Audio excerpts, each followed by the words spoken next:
નમસ્કાર મિત્રો, ખેડૂતભાઈ યુટ્યુબ ચેનલમાં આપનું સ્વાગત છે. હું છું કિશન પિંડારિયા. હવે આઈ ખેડૂત પોર્ટલ ઉપર ઘણા બધા ફોર્મ ભરાવાના ચાલુ થશે. લગભગ 40 જેવી યોજનાઓ છે એના ફોર્મ ભરવાના ચાલુ થવાના છે. અને આ વખતે આઈ ખેડૂત પોર્ટલ ઉપર સુધારા પણ ઘણા બધા કરવામાં આવ્યા છે. તો પહેલાં એ સુધારાની વાત કરીએ અને પછી હું તમને સમજાવું કે તમે ફોર્મ કઈ રીતે ભરી શકો. સુધારામાં પહેલું તો જે વેબસાઇટ છે એને આખી બદલી નાખવામાં આવી છે. અને હવે તમારે જો કોઈ પણ અરજી કરવી હોય તો પહેલાં તમારું રજિસ્ટ્રેશન કરવું ફરજિયાત રહેશે. એટલે કે આ રજિસ્ટ્રેશનની એક પ્રોસેસ નવી એડ કરવામાં આવી છે. કેવી રીતે રજિસ્ટ્રેશન કરવું, કેવી રીતે ડોક્યુમેન્ટ અપલોડ કરવા, એ બધું હું તમને આગળ સમજાવું. બીજી વસ્તુ કે વહેલા તે પહેલાંના ધોરણે અત્યાર સુધી ચાલતું હતું, હવે એમાં પણ સુધારો કરવામાં આવ્યો છે અને ડ્રો સિસ્ટમ લાગુ કરવામાં આવી છે. જ્યારથી ફોર્મ ભરાવાના ચાલુ થશે ત્યાંથી એની જે અવધિ હશે એ ટાઈમ સુધીમાં તમે ફોર્મ ભરી શકશો અને છેલ્લે તમારો ડ્રો થશે. એમાં જો તમારું નામ આવશે તો તમે યોજના માટે એલિજિબલ હશો. હવે આપણે આપણી લેપટોપની સ્ક્રીન ઉપર જઈએ અને હું તમને બધી પ્રોસેસ સમજાવું કે પહેલાં તમારે રજિસ્ટ્રેશન તમારું કેવી રીતે કરવું, પછી તમારે અરજી કેવી રીતે કરવી અને પ્રિન્ટ કેવી રીતે કાઢવી. તો એ બધી વસ્તુ હું તમને સમજાવીશ. બીજું કે તમે મોબાઈલથી ફોર્મ ભરતા હોવ, લેપટોપથી ભરતા હોવ કે ટેબ્લેટથી, પ્રોસેસ સેમ ટુ સેમ જ રહેશે. તો ચાલો હવે મોબાઈલની સ્ક્રીન ઉપર જઈએ અને A to Z વસ્તુ હું તમને સમજાવું. તો જ્યારથી તમે વેબસાઇટ ઓપન કરશો એટલે કે આ નવી વેબસાઇટ તમને આઈ ખેડૂતની જોવા મળશે અને પહેલાં જ હોમ પેજ ઉપર તમને આ ટાઈપનું કંઈક વેબસાઇટનો છે લુક જોવા મળશે. બધું નવું જ આમાં છે અને આઈ ખેડૂત 2.0 પણ લખેલું છે અને આ રીતનું બધું હશે. હવે સૌથી પહેલાં તો તમારે રજિસ્ટ્રેશન કરવાનું રહેશે, કારણ કે કોઈ ખેડૂતનું રજિસ્ટ્રેશન હશે નહીં, પહેલી જ વખત પ્રોસેસ છે. એટલે એના માટે તમને અહીંયા જે લોગિનનું ઓપ્શન દેખાય છે એના ઉપર આપણે ક્લિક કરવાનું. હવે લોગિન ઉપર ક્લિક કરશો એટલે તમને લોગિનનું પેજ ઓપન થઈ જશે. તમારી પાસે રજિસ્ટ્રેશન કરેલું હોય તો તમે અહીંથી સીધા લોગિન કરી શકો, પણ નવું છે એટલે કોઈને રજિસ્ટ્રેશન કરેલું નહીં હોય એટલે અહીંયા click here for beneficiary registration જે લખેલું છે એના ઉપર આપણે ક્લિક કરવાનું રહેશે. એના ઉપર તમે ક્લિક કરશો એટલે આ ટાઈપનું તમને રજિસ્ટ્રેશનનું પહેલું સ્ટેપ આવશે. એમાં દેખાડશે કે ભાઈ બેનિફિશિયલની ટાઈપ કઈ છે. એમાંથી તમારે જો ખેડૂત હોવ તો ખેડૂત સિલેક્ટ કરવાનું, નોન ફાર્મર હોય તો નોન ફાર્મર અને કોઈ ઓર્ગેનાઇઝેશન હોય તો એ સિલેક્ટ કરવાનું. એટલે આપણે અહીંયાથી જે ફાર્મર છે એ સિલેક્ટ કરશું અને પછી તમને અહીંયા નીચે જે સેવ એન્ડ નેક્સ્ટનું બટન દેખાય છે એના ઉપર ક્લિક કરવાનું. એટલે આ ટાઈપ નવું પેજ ઓપન થશે. એ પેજની અંદર તમને તમારું જે બેનિફિશિયરી ટાઈપ એટલે કે તમે ફાર્મર સિલેક્ટ કર્યું હશે એ અહીંયા ઓલરેડી આવી જશે. પછી તમારો તાલુકો, ડિસ્ટ્રિક્ટ, વિલેજ આ બધું તમારે સિલેક્ટ કરી લેવાનું છે. પછી અહીંયા જે તમને ખાતા નંબર દેખાય છે એ ખાતા નંબર પણ તમારે સિલેક્ટ કરી લેવાનું. હવે થોડુંક આપણે આગળ વધીએ એટલે જો આ તમારે બધી ડિટેલ નાખી અને ખાતા નંબર તમે સિલેક્ટ કરશો એટલે બાજુમાં એ ખાતા નંબર આરે જે વ્યક્તિ જોડાયેલા હશે એના બધાના નામ તમને અહીં જોવા મળી જશે. એમાંથી તમારે જે વ્યક્તિનું રજિસ્ટ્રેશન કરવું હોય એનું નામ સિલેક્ટ કરી લેવાનું. અને એ નામ સિલેક્ટ થઈ જાય પછી તમારે આ ટાઈપના જે નીચે કેપ્ચા લખેલા છે એ કેપ્ચા તમારે અહીંયા લખી નાખવાના. દાખલા તરીકે 7+2 એટલે કે 7, 8 અને 9. તો એ 9નો જે જવાબ આવે છે એ તમારે અહીંયા કેપ્ચામાં લખી અને સેવ એન્ડ નેક્સ્ટનું જે બટન છે એના ઉપર ક્લિક કરવાનું છે.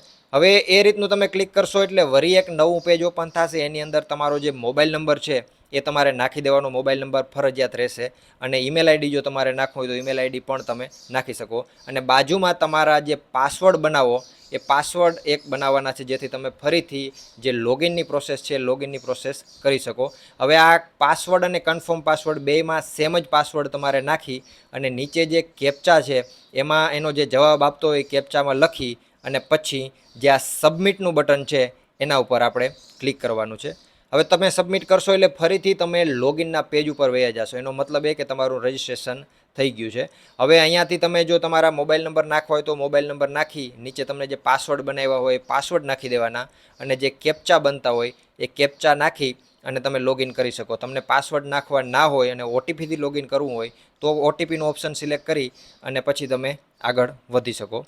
આટલી બધી પ્રોસેસ થાય પછી તમે અહીંયા ઉપર સ્કીમ જે લખેલું છે એના ઉપર જાશો એટલે આ ટાઈપની જે યોજનાઓ અવેલેબલ હશે એ બધી યોજનાઓનું તમને અહીંયા લિસ્ટ જોવા મળી જશે. હવે અહીંયા જો તમારે કોઈ સ્પેસિફિક વિભાગમાં સિલેક્ટ કરવું હોય અથવા તો સર્ચ કરવું હોય તો અહીંયા ઓપ્શન તમને ઉપર દેખાય છે વિભાગનું, એના ઉપર ક્લિક કરી અને કોઈ પણ વિભાગને લાગુ પડતા હોય એવા તમે અહીંયાથી સર્ચ કરી શકો.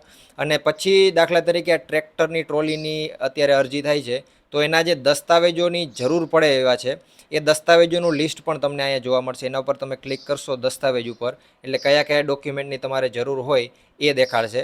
પછી બીજી ઘણી બધી વિગતો દેખાડશે, અરજી કઈ તારીખથી કઈ તારીખ સુધીમાં થશે અને ઘટના માટે મર્યાદા છે કેટલા વર્ષની છે ને બધું ટૂંકમાં હવે થોડુંક ચોખ્ખી રીતે તમને દેખાશે. પછી વધારે જો તમારે કાંઈ માહિતી જોતી હોય તો વધુ જુઓ જે ઓપ્શન છે એના ઉપર તમે ક્લિક કરી શકો અને આપણે અરજી કરવાની છે તો અરજી કરો જે લખેલું છે એના ઉપર આપણે ક્લિક કરશું. હવે એના ઉપર ક્લિક કરશું એટલે જે સ્પેસિફિક યોજના માટે તમારે અરજી કરવી હોય એના પેજમાં તમે જાશો. અહીંયા તમને જો વિગતો બધી દેખાડશે કે શું શું તમારે ધ્યાનમાં રાખવું અને કેવી રીતે આગળ વધવું એ બધું આપણે વાંચતા નથી, તમે તમારી રીતે વિડીયોને પોઝ કરી અને વાંચી લેજો. પછી નીચે જો અહીંયા તમે જે ખેતીવાડીની યોજના પસંદ કરી હોય એ તમને દેખાશે અને એનો જે સમય મર્યાદા છે એ પણ તમને દેખાય છે કે ભાઈ ક્યારે તમે અરજી કરવા આગળ વધી રહ્યા છો. અને પછી નીચે આગળ માટે ક્લિક કરોનું જે બટન છે એના ઉપર આપણે ક્લિક કરવાનું છે. હવે એના ઉપર તમે ક્લિક કરશો ને એટલે અહીંયા ઉમેદવારની બધી ડિટેલ તમને જોવા મળી જશે અને 3 સ્ટેપ છે એમાં આ ફોર્મ ભરવાનું તમારે રહેશે. તો એ પણ હું તમને સમજાવી દઉં. હવે પહેલાં તો પૂરું નામ એટલે જે ખાતેદારનું પૂરું નામ હોય એ અહીંયા નાખી દેવાનું. પછી એનું જે સરનામું છે એ સરનામું તમારે અહીંયા નાખી દેવાનું. ખાસ તો તમારું આધાર કાર્ડમાં જે હોય એ રીતે તમે કરો તો કંઈ વાંધો નહીં આવે. પછી તમારો જિલ્લો તમારે સિલેક્ટ કરવાનો છે, તાલુકો સિલેક્ટ કરવાનો છે, તમારું ગામ સિલેક્ટ કરવાનું છે અને તમારા પિનકોડ નાખવાના છે. પછી અહીંયા જે સ્ત્રી હોય કે પુરુષ હોય એ તમારે સિલેક્ટ કરી લેવાનું છે અને પછી તમારી કઈ જાતિ છે એ સિલેક્ટ કરી લેવાનું અને જો કોઈ દિવ્યાંગ હોય તો હા કે ના એ તમારે અહીંયા એ સિલેક્ટ કરી લેવાનું છે. આટલું બધું તમે આગળ કરશો એટલે પછી નીચે તમને એક ખેડૂતનો પ્રકાર જોવા મળશે, બરાબર. હવે તમારે એ રીતે જોવાનું છે કે તમે કયા પ્રકારના ખેડૂતમાં આવો. નાના ખેડૂત હોય તો 1 થી 2 હેક્ટર જમીન હોય નાનામાં આવે. એ જ રીતે સીમાંતની પણ અહીંયા લખેલું છે અને મોટા ખેડૂતનું પણ લખેલું છે. તો એ તમારે ત્યાંથી સિલેક્ટ કરી લેવાના. બાજુમાં તમારા જે મોબાઈલ નંબર છે એ નાખી દેવાના અને જો સહકારી મંડળી કે આ તે કંઈ હશે તો એ ઓટોમેટિક તમને અહીંયા જોવા મળી જશે. એ તમારે ત્યાંથી સિલેક્ટ કરીને આગળ વધી જવાનું, બરાબર. હવે આ બધી પ્રોસેસ તમે કરી લેશો, બધું તમારા આધાર કાર્ડ ને આ તે બધી ડિટેલ નાખી લેશો પછી નીચે સેવ એન્ડ નેક્સ્ટનું જે બટન દેખાય છે એના ઉપર આપણે ક્લિક કરવાનું છે. એટલે ઉમેદવારની બધી ડિટેલ ભરાઈ ગઈ. હવે આપણે બેંકની બધી ડિટેલ ભરવાની છે. બેંકની ડિટેલમાં તમે અહીંયા બેંકનો IFSC જે કોડ હોય એ કોડ ઉપર નાખશો એટલે ઓટોમેટિક કયા જિલ્લામાં બેંક છે, પછી બેંકનું નામ શું છે, બેંકની બ્રાન્ચ કઈ છે એ બધું તમને અહીંયા જોવા મળી જશે. અને કદાચ એ જોવા ના મળે તો તમે ત્યાંથી સિલેક્ટ કરાવી શકો અને જો કાંઈ ઇસ્યુ આવે તો ફરીથી તમે અહીંયા IFSC કોડ નાખજો. પછી એ બધું થઈ જાય પછી તમારે અહીંયા નીચે બેંકના જે તમારા ખાતા નંબર છે એ ત્યાં નાખી દેવાના અને એ જ નંબર પાછા કન્ફર્મ 2 ખાતા નંબર લખેલું છે એમાં નાખવાના. એટલે બેયમાં તમારા ખાતા નંબર સેમ થઈ જાય એટલે ભૂલ ના રહે. પછી નીચે અરજદારનું નામ છે તમારે ઇંગ્લિશમાં અહીંયા લખી નાખવાનું. ખાસ તો તમારી પાસબુક ઉપર જે નામ હોય એ નામ લખી નાખવાનું, બરાબર. પછી અરજદારનું જે સરનામું છે એ પણ તમારે અહીંયા નાખી દેવાનું. બેંકની જે પાસબુકમાં હોય એ જ રીતે સરનામું પણ તમારે નાખવાનું છે. આટલી બધી ડિટેલ બેંકની ભરાઈ જાય પછી સેવ એન્ડ નેક્સ્ટનું જે બટન છે એના ઉપર ક્લિક કરવાનું છે આપણે. એના ઉપર ક્લિક કરશો એટલે એ 2 જે પેજ છે ભરાઈ ગયા. હવે ત્રીજું પેજ આવ્યું જમીનની વિગતોનું. હવે અહીંયા તમને તમારી જમીનમાં જે વિગતો હશે બધી જોવા મળી જશે અને કદાચ જો તમને જે વિગતો છે એ જોવા ના મળે તો અહીંયા જે આ એડનું બટન છે એના ઉપર ક્લિક કરશો એટલે આ ટાઈપનું તમને સાઈડમાં એક અડધું મેનુ ઓપન થશે. એમાં તમારે જે વ્યક્તિની ડિટેલ નાખવી હોય, કોઈ ભૂલ દેખાતી હોય તો એ વસ્તુ તમે અહીંયા નાખી શકો. તમે કેવા પ્રકારના ખેડૂત છો, પછી નામ શું છે તમારું, જમીનનું નામ શું છે, તાલુકો, એ બધી માહિતી તમને અહીંયા પૂછશે. પછી એ બધું થઈ જાય પછી અહીંયા સાચવોનું જે બટન છે એના ઉપર ક્લિક કરવાનું છે. એટલે આ ટાઈપનું તમને જે છે એ એક ઓપ્શન જોવા મળી જશે કે ભાઈ તમારી અરજી છે એ સ્વીકારવામાં આવી ગઈ છે. હવે એમાં આપણે ઓકે કરી દેશું એટલે આ રીતનું તમને પછી આગળ બધું તમારી જે અરજી છે એ બધી વસ્તુ એમાં જોવા મળશે. અને અહીંયા જે આ મેનુનું ઓપ્શન છે સેટિંગનું એના ઉપર તમે ક્લિક કરશો તો તમને આ તમારી જે અરજીના અમુક ઓપ્શનો જોવા મળશે કે ભાઈ એપ્લિકેશન તમારે જોવું છે, પછી સેન્કશન્સ, પછી ક્લેમ સબમિશન, પેમેન્ટ ઓર્ડર, આ બધી માહિતી તમને અહીંયા જોવા મળશે. હવે આપણે આ PDF ડાઉનલોડ કરવી છે એટલે એના આ વ્યૂ એપ્લિકેશન લખેલું છે એના ઉપર આપણે ક્લિક કરશું. હવે એના ઉપર તમે ક્લિક કરશો એટલે તમારી જે બધી ડિટેલ છે એ અહીંયા તમને જોવા મળી જશે. આ મેનુ તમે ઓપન કરી અને અંદરથી બધી ડિટેલ વાંચી શકશો. ઉમેદવારની વિગતો, પછી બેંકની વિગતો, જમીનની વિગતો જે આપણે આગળ ભરી હશે એ બધી જ અહીંયા જોવા મળશે. હવે એ બધું થઈ જાય પછી આપણે પ્રિન્ટ એપ્લિકેશન જે લખેલું છે એના ઉપર ક્લિક કરવાનું છે. એના ઉપર તમે ક્લિક કરશો ને એટલે તમારી જે અરજી થઈ ગઈ હશે ને એની આખી પ્રિન્ટ તમને અહીંયા જોવા મળી જશે. જો આ આખો એક અરજી છે થયેલી છે દેખાડે છે, અને બેંકના ખાતા નંબર ને કેના માટે તમે અરજી કરેલી છે બધી વિગતો તમને અહીંયા જોવા મળી જશે.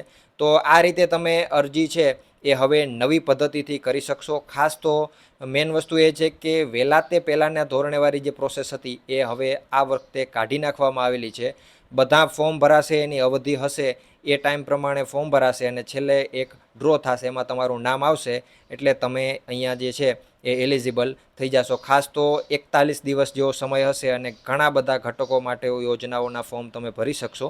તો બધા મિત્રો છે ફોર્મ ભરી દેજો. અને જો હજુ તમે આપણા વોટ્સએપ ગ્રુપની અંદર ના જોડાયા હોય તો 9904484802 આ નંબર ઉપર હાઈનો મેસેજ કરો.